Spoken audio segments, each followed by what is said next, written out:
Well, good evening, Authors Up family. How are you tonight? We welcome you into this space. We are so glad that you are with us this evening. And Victoria has already put out a welcome to everybody. And I want to say hello to them and allow them to say hello to you. Good evening to you, Miss Ruth. How are you this evening? I am doing well. Still got the remnants of a cold, but still doing good. Still keeping on, and glad to be back. Yeah, good. Glad that you are feeling better. Thank And you. Queen Victoria, how are you doing? The queen is all right. I'm not gonna complain tonight. A little achy breaky, but it's gonna be all right. Pressing forward. And just again, me too. Glad to be here and see my bronze girls. Mwah, mwah. Achy breaky. What was that? Wasn't that a song? My achy Break My it achy hard. breaky Break heart. it right I side. haven't, Yep. I haven't heard that for a minute. I haven't heard that for a minute. Well, of course, I am Andrea L. Hines, and I welcome everybody to our broadcast tonight, and we thank you for being with us. We are always in this space on Sunday evenings at 7 p.m., and we welcome all of you to join us and share the broadcast, because we always have some interesting guests with us, and that's what we have going on tonight. But before we get to it, we're going to talk about our week in review, and we're going to start with Miss Ruth this time. Miss Ruth, what's up? So I may have mentioned that I'm a little accident prone. Um, Okay. yeah. I So don't, on Friday, I don't think you ever have, but I think I've given ample examples actually. So if I haven't said it, I certainly have shown it. No, I had. It wasn't a bad. It was just an average week. Like just getting through because I'm already on like vacation mode. I'm already Christmas. Okay. I'm not cooking. My husband is, but I'm already thinking, okay, got to get the towels for the kids. Got to get the beds ready. Got to get all of that. And so on Friday we ended up having work on this project. We were helping another team member and I got too busy and I was cutting boxes and slipped, scissors in my hand. The scissors normally they didn't do anything, but I did because of how I fell. I scraped my arm up against the cubicle and I was just like, "Oh, I'm okay. I'm okay." Oh. But the lady I was helping, she's like, "No, you're going to file a report with HR and all of that." And I was like, "What is just a scrape?" But it felt good to have somebody worry about me because she was like, "No, you're important to me. Darn it." So I had HR call me and she was like, "Oh my God, what happened?" And I was like, "It's a scrape." She's like, "Oh, okay." So I've been trying to milk it, but apparently just a small abrasion doesn't do that. So my arm does hurt. And honestly, I do this more than I probably should admit. And there are times that I just look at my legs or my arms and I'm like, where did that bruise come from? What did I do? So if I, like I said, if I haven't put it out there, I feel like I've given enough examples. We got you there. We got you there. Yeah. So when my next story may have more, but I mean, really, honestly, that was probably the highlight of my week. Although getting ready for the kids, don't shake your head, Victoria.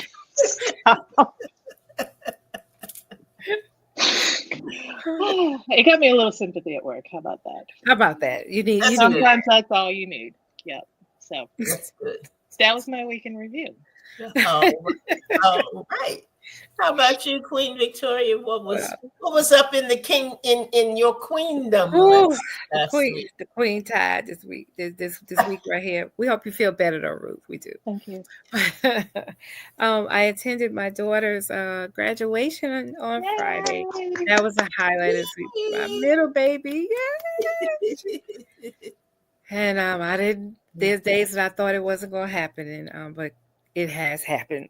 She's now a college graduate, and my cheeks still hurt from smiling so much. Oh, It's a That's a beautiful, good feeling.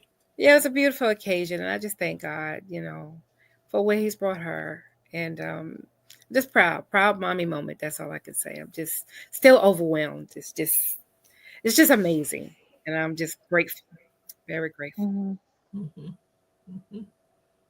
Very good. Very That was my good. week. What That about was you, Andrea? well. Let's see. I had a busy week last week. I'm having a busy time in wrapping up some things. New book is off to the printer. Yep. Woo! Excited about that. That is done.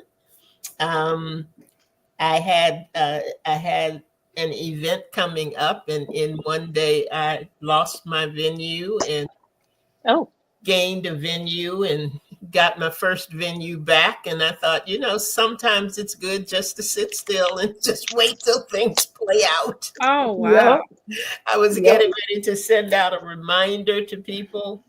And before I could get that together, I got a call and said, "Oh, we've overbooked, and very sorry, but you're out of a space." And I thought, "Oh, well, okay." So I called another place that I usually use, and they were booked. Of course, I already knew that. I said I just thought I'd try it. Within another hour, I got another call that says, "Oh, we straightened it out in the office, and you're good. You're good." Oh I wow. thought, what if I had sent something out and said, "Oh, just reminding you," and then sent something else and said, "Oh no, we're not going to do this," and then had to go back. And I thought, "Oh, okay. Sometimes you just need to sit still for a bit." Mm-hmm. I was doing that this evening, and I was looking at some things I have to do and saying to myself, not right now. You don't have to do that right now. Yep. Everything is not urgent and everything is not in the moment. And sometimes you can patiently wait on some things and let them play out the way that they need to play out. So Yep. that was my part for the week. And then I had breakfast with my granddaughter and some of the family for her birthday. We celebrated her birthday, and I thought, I have a grandchild older than some people are even born that I know. I thought, Right. whew, this is a lot. Oh yeah. You know what? It's when you hit like Maurice and I is we have very similar. We have an emptiness. I've shared that. Yeah. We come home and talk about it, and it's just like the realization is so new that we are now the old people on the job, and just realizing that like you said, you have a granddaughter who's older than most. I have my baby is married and getting ready to have her first child. Right. Your baby got two jobs. So it's Right. just like, okay, when did we get old? Right. When did that happen? We were talking before we actually came on the air. We were talking about Dick Van Dyke, who some of you may know, some of you may not. But he was a great sitcom star.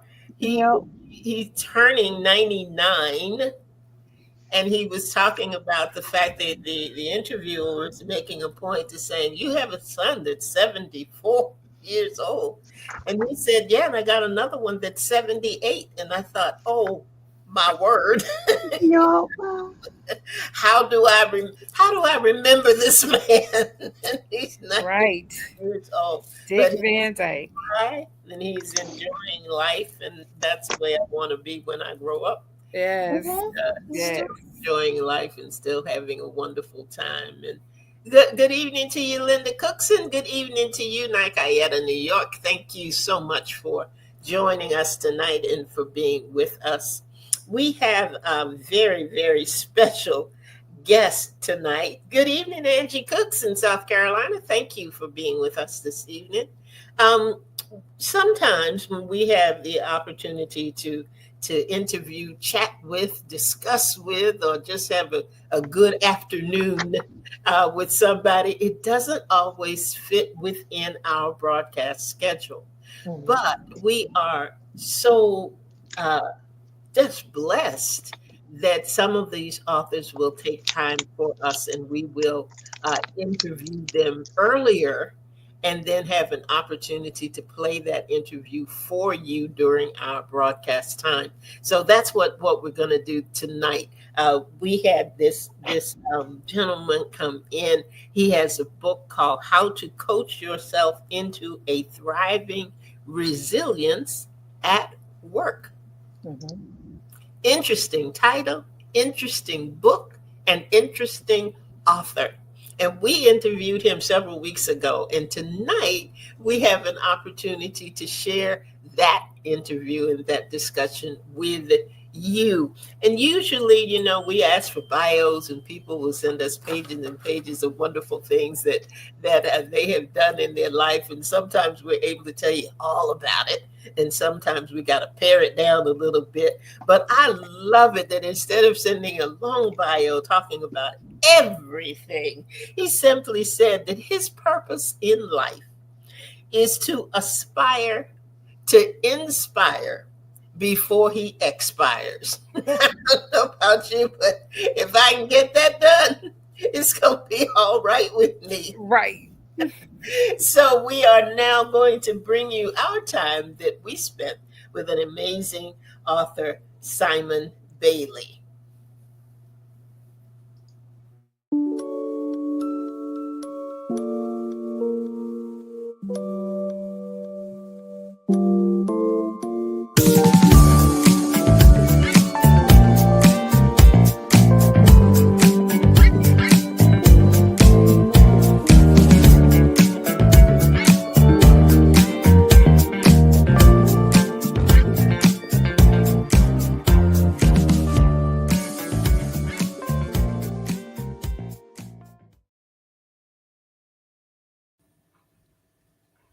All right, and we are back. Thank you, Simon, so much for joining us today. I have to say, thank you again. We thoroughly enjoyed your book. I know that I can talk for Victoria and for Andrea. For me, there was just so much to like about it, from the subject to the simplicity. I love simple books, to the storytelling, to the application. So for me, it wasn't just about the story, it was about the process. So if you could tell us about Resilience at Work. So, first of all, Andrea, Victoria, Ruth, thank you for being amazing human beings. Thank you for this work that you do in giving authors a platform.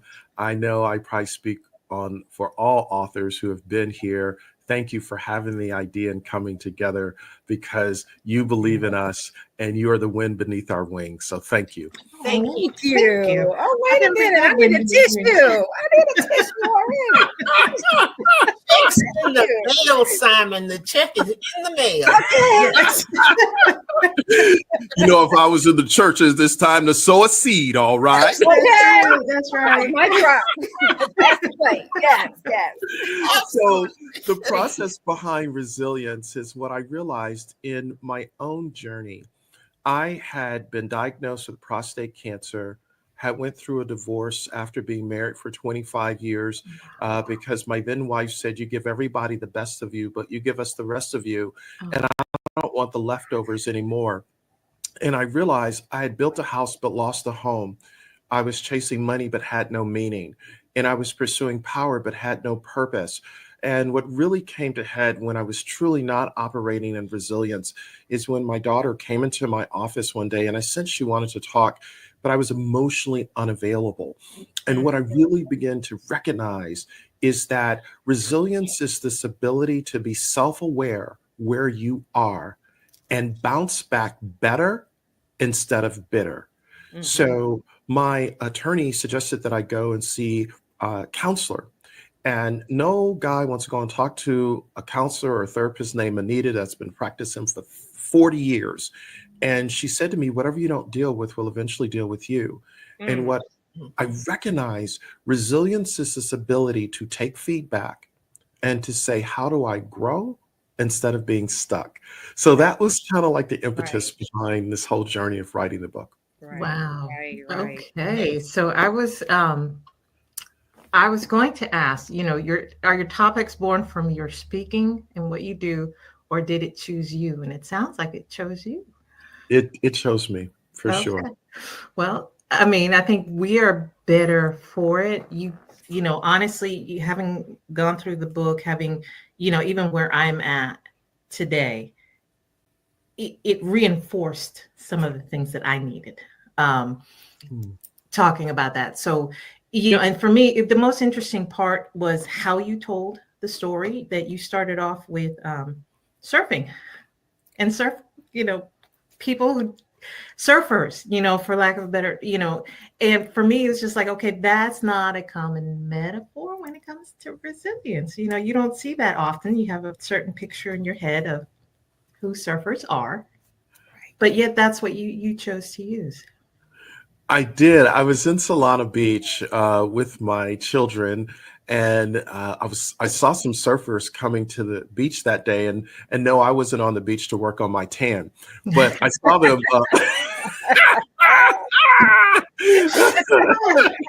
And so I ran over to them and I said, "What's the key to surfing?" And the surfer said, "The moment you get knocked off your surfboard, you have to pop back up. Because if you don't pop back up and catch the next wave, you'll be wiped out." I was like, "What?" It was like the heavens parted, the ocean opened. I was like, that's it. Because how many times have you been knocked off the surfboard of life? But it's your resilience that gets you back on the surfboard, and it's your brilliance that allows you to catch the next wave. Oh, that is just, it was, yes. I said, what I wrote down, and I have notes because my memory is not too good now that you hit half a century. What you use, and you use it successfully, because it flowed throughout the whole story. And not just that, but the cover, the design, the waves, the stroke, it all felt intentional. It wasn't just, hey, we've got the font size 12, all this, some pages you had the large fonts, you had quotes, all of it felt intentional. Yes. Yes. I wanted you to have an experience with the book as almost as if you have a cup of coffee or some hot tea or your favorite beverage, and you're engaging in an experience that pulls you in, not for me telling you what you need to do, but inviting you into a conversation with yourself for you to decide what you need to do. Yes, absolutely. And, again, I couldn't come up with the right word, but it was definitely experience. This isn't just another self-help book. It is just, it becomes part of you. Let's put it that way. You can't let go of the waves and stuff like that. So it was good. I wanted to ask, because I went through your bibliography, and, this isn't your first book. You've got Release the Brilliance, Ignite the Power of Women in Your Life. I love that. Brilliant Living, Brilliant, Releasing Leadership Brilliance. I see a theme here. So tell us a little bit about that, because, again, I asked you if your topics kind of chose you. How is it that your response is this? So, brilliance, I've been writing and talking about brilliance for the last 20 years, and we just released some proprietary research that really marries brilliance with its twin, resilience. Mhm. And what I discovered in our latest research, we asked working Americans how do they define resilience. And working Americans told us resilience is problem solving, perseverance, and grit. We asked working Americans how do they define brilliance, and they said they define brilliance as confidence, intelligence, and creativity. So when we step back and we look at John Mason, who wrote the book An Enemy Called Average, said most people are born originals, but they die copies. And what Wow. I've come to realize is when a person taps into their brilliance, they find their swim lane. And when they find their swim lane, they overcome the disease called CIC, comparison inferiority complex, because their brilliance is their confidence, it's their intelligence, it's their creativity. In other words, when you tap into your brilliance, you are practicing true AI, actual intelligence. And when Wow. you practice actual intelligence, you become the solution to a problem. You show up wherever you are, not to compete, but to complete. Wow. Okay. I say we don't ask him no more questions. Let him talk. Just go. Just preach the word. Come on. Mhm. No, and I have to say this I think was probably my favorite quote from the book, where you wrote, most people do not fulfill their potential. They tend to look for solutions outside themselves. But the Yes. source of maturity, wisdom, reflection, insight, and mindfulness for developing an evolved consciousness is within. And like I said, I I've reached the half century mark, and only now am discovering that, what I need is within me.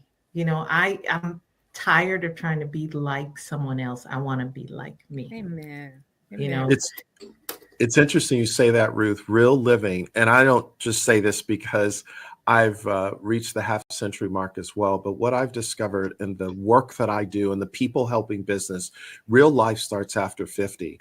Because in your 20s, you think you know everything. In your 30s, you Yes. get the snot knocked out of you. In your 40s, you start to say, I need to get myself together. And by the time you hit 50, you realize I am sick and tired of trying to please people and try to be Right. limited and fit into a box. I'm going to show up and be my most brilliant self. And if you can't handle my directness, I am not going to turn down the temperature to please you. I got to Yes. be you. Yes. I love it. I Yes. love it. All right, let's talk about your book a little bit. It's written, like I said, it's an experience. Part of it is parable, part of it is interactive, with the inclusion of insights, quotes, actions. So, if the cover and the design were intentional, obviously your storytelling was intentional. Yes. So, a part of the approach to the book, as you've seen so many books over the years, what I recognize people's attention span is the length of an ant. It's like that. And if Mm. you don't capture people from the very beginning, people are moving on. So, Kendra, our designer, I approached her with the idea and I said, Kendra, I want to create a book that starts with an experience. And I gave her the whole concept, sent her a draft of the book. And the first draft she came back with, she said, and I had commissioned her to design the cover and to do the interior, and she nailed it. She got it at the core. So I said, okay, now what a lot of people don't know, we went through 10 rewrites. So by the time I got the draft for her, I was resilient at work. Yes. So I said we want to carry the colors throughout because psychologically and emotionally, when we see colors, colors invite us to look through our lens and to feel a certain way. And of course, if people get to the back of the book and they see that my background is Disney, that I have worked at Disney, I didn't want them to think I created a Pookie in them book. So, so the paper quality, the colors, everything was Yes. designed kind of with my Disney hat on. Yes. All right. And you chose characters that you named Hurry, Worry, Steady, and Ready. And I Yes. feel that, that's all of us. It's just the moment you catch us in. Yes. Right. So, Right. what made you choose those specifically and not say anxiety or, any other choice you could have had? So, if you remember the book years ago, Who Moved My Cheese, Yes. written by Yes. Dr. Spencer Johnson, we Mhm. were Yes. introduced to him in Haw, Sniff, and Scurry. Yes. I woke up 3 o'clock in the morning one day and I said to my wife, "Oh my goodness, I gotta write a book. And we're gonna call the characters Hurry, Worry, Ready, and Steady." It had just Uh-huh. flowed out of me like that. I ran down to my Wow. office and I got on my laptop. It was like pouring out of me. And what I've come to realize, and I'm sure that being as discerning as all of you are, at some level in my own journey, I've been in a hurry. I've Mhm. been dismissive. I haven't taken the time to say good morning, how are you, or to Right. just acknowledge another human being because I'm just caught up in my stuff, right? Yes. And then there have been times when I've been worried. We did the research, and 48% of working Americans are worried about the future. So Mhm. every single day, you have people show up and they're dealing with life, and Right. worry is there. But then there is steady and ready who have been to hell and back. And they become the mirror for hurry and worry to think about how do they thrive instead of survive. Right. That's awesome. Right. Right. Very good. Very good. Andrea, what questions you got? I love this. Absolutely. I love Don't this ask me book. nothing. Y'all just keep going. I love the way that it looks. I Yes. love the way that you have laid it out with the insights, with the quotes. And I'm listening to you, and it's funny because Ruth was talking about taking notes. I can't take notes in this book. There are too many nuggets. Wow.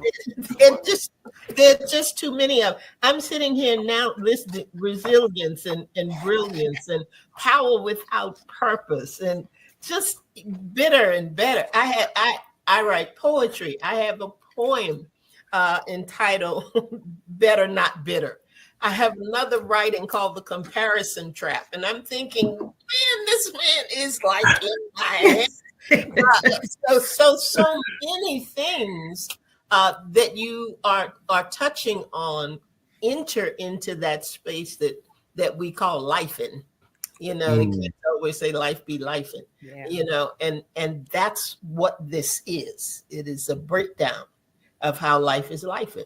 And there's not one corner that I read or that I saw that I couldn't sit back and say, oh yeah, geez, yep, that right there, that right there, and then you turn the page because you think that's all resolved, and then you go, oh well, yeah, that part right over there, that is it. So you've managed to capture um, the things that and I hate to say struggle, but struggle with the most, Mm. that we embrace most often, that we have to navigate through most often. And the way that the book is laid out, like you said, and like Ruth was mentioning, the fact that it's all intentional, um, the color scheme, just the way that it's all worked out. So it's not just about reading it; it's about sensing and feeling all Mhm. of those things that Yes. captured. Did I get it? Did I get it? My work is done. My work is done. Yes. Yes. I looked at that and I thought I kind of laughed because we asked for your bio, and your bio says Simon T. Bailey aspires to inspire before he expires. I thought, man, this man has just got it laid out. Just got it laid out.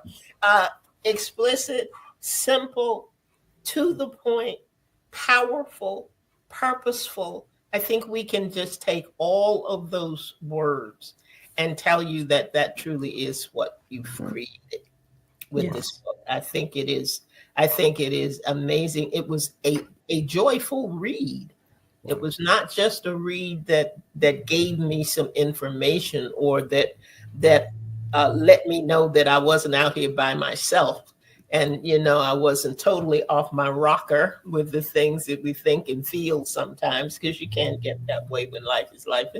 But you have covered a myriad of experiences that we all feel, that we don't always know how to get past. Wow. Well, my whole goal was to hug people with my words. And I'm so happy to hear that all of you have felt hugged with the words that we wrote in the book. Mission Definitely a good way to put it. Yes. Definitely a good way to put it. If that's what you set out to do, sir, you did it. You did.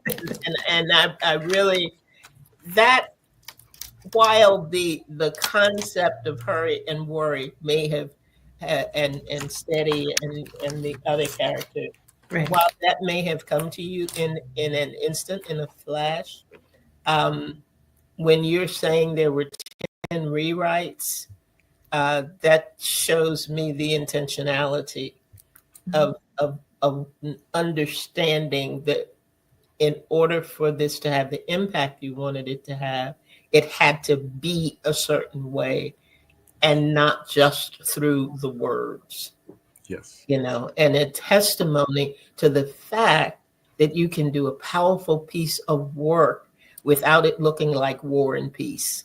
Right. Amen. Wow. Amen.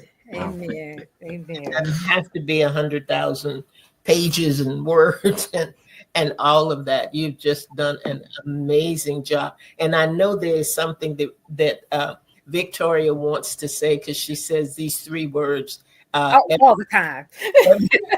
But, you want to say them now? But today I really mean it. And I was going to say, oftentimes She really means it. I didn't mean it before, baby. I was just saying it to be saying it. I mean it now. What I meant to say was the intentionality behind it. I'm going to say it with my whole chest today. Get the book. Get the book. Get the book. Get the book. This is one that's going to go on my shelf. For real. Get the book. Some books just hit you a different way, and we've been fortunate enough to have authors on who have brought us life or given us life in very different ways, and it's unusual sometimes to have a book that encompasses as many elements, I think, as you have. Sometimes you're just drawn in by the cover, but what's in between the covers, it's not what you hoped it would be, or you almost missed it because the cover was not what it looked like it would be. So for us, in creating a forum for authors by authors, we are very, very excited when we see a book like yours. Wow. that covers as many experiences in as many different ways, and it really is, guys, whoever's listening, whoever's watching, whoever's got the podcast, whatever, get the book. We don't always follow Victoria's instructions. That's one. That is true. That is one that we always follow. She said, get the book, get the book. And I hope many people will, because they're going to be blessed by it, Simon. I think it's, wow. it's an amazing work. That is so kind. As you know, when you write a book, you go all in and you spend a lot of money. It's a major investment. And this was an investment of love to just meet people along life's journey. And through serendipity, we've been connected. And I'm so honored to be here today to serve all of your listeners. Oh, thank you. Appreciate you. Thank you so much for making the time to do that, because I know it's going to make a difference for a lot of people and in a lot of people's lives. And that's a pleasure for us to be a part of. So thank you so much for that. Victoria, you got something else for Simon? You know, you took my tagline, and both of you took things that I would have said had I talked first. Oh, I did not. that's Queen Victoria, Simon. We didn't even introduce her properly today. It's Queen Victoria. We apologize. I liked the format. I liked how I didn't, to be honest, and if full transparency, because you've been transparent with us from the beginning as well. I didn't need to take the test, the self-test of do I identify with hurry and worry. I said I don't need to take them tests because I see myself.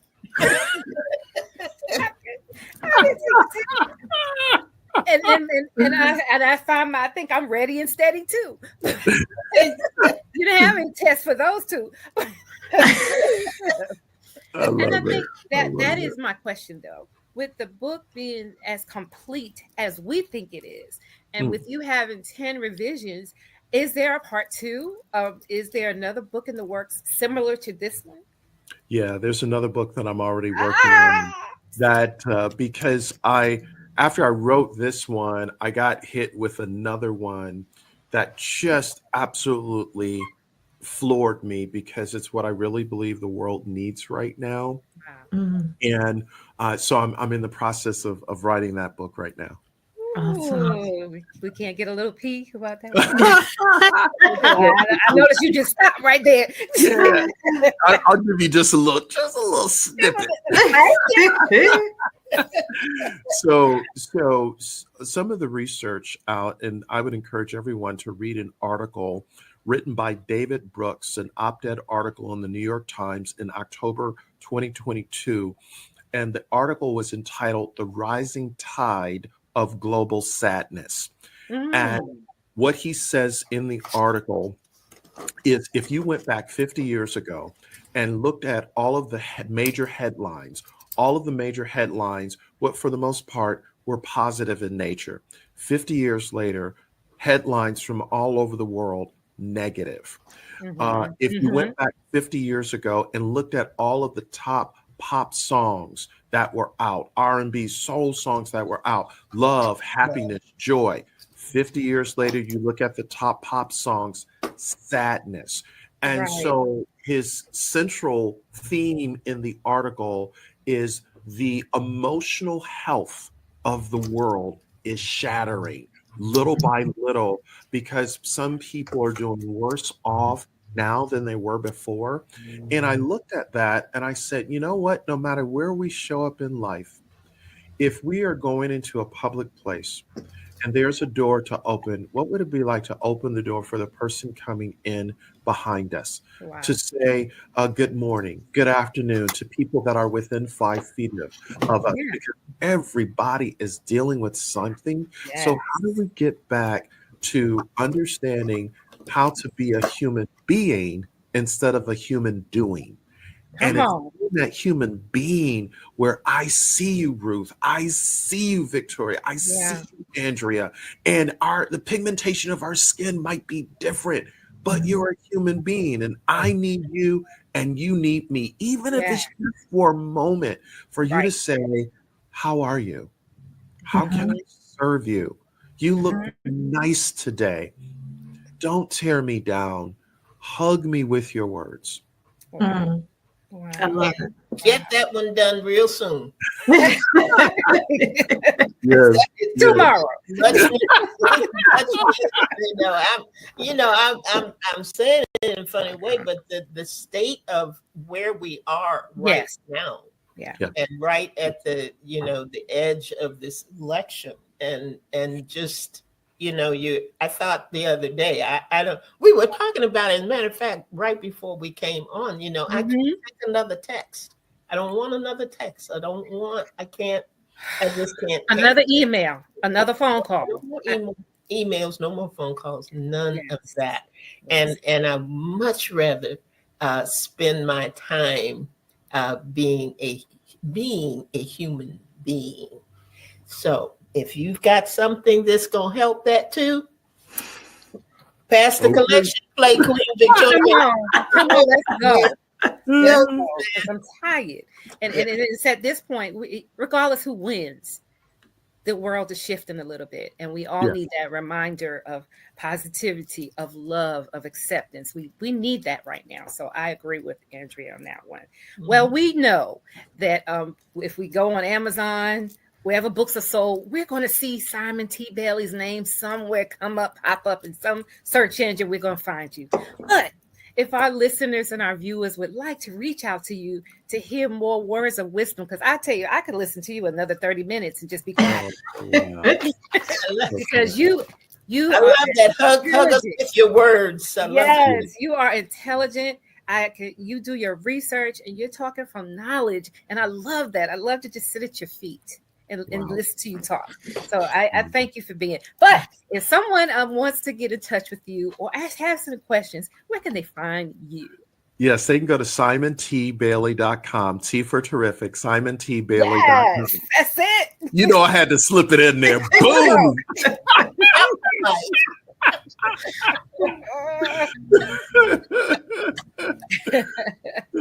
Great. Thank you so much. You guys, we said it before, we're going to say it again.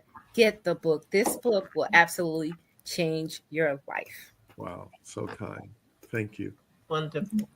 Wonderful, wonderful, wonderful. So we are at a point where I'm not quite sure what we are doing, but I think we're going to close out with you. And then Ruth has got some other information for our listeners and our viewers. Is that right? No, that's not correct. And I'm going to edit all this part out. Smart lady.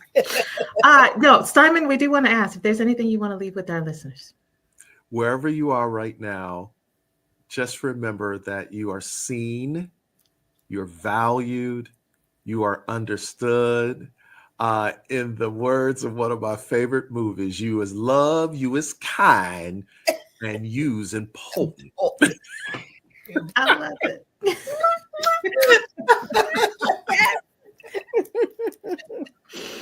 All right. Can't top that. So Thank you for being with us. Thank you so much, appreciate you. Simon.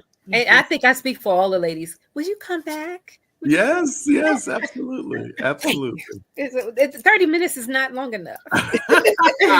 It was just a little snackable. Just a little Okay, just a little snack. That's it.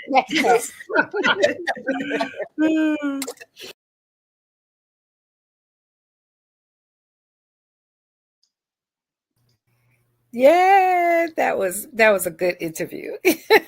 Yes, I was back and smiling and laughing.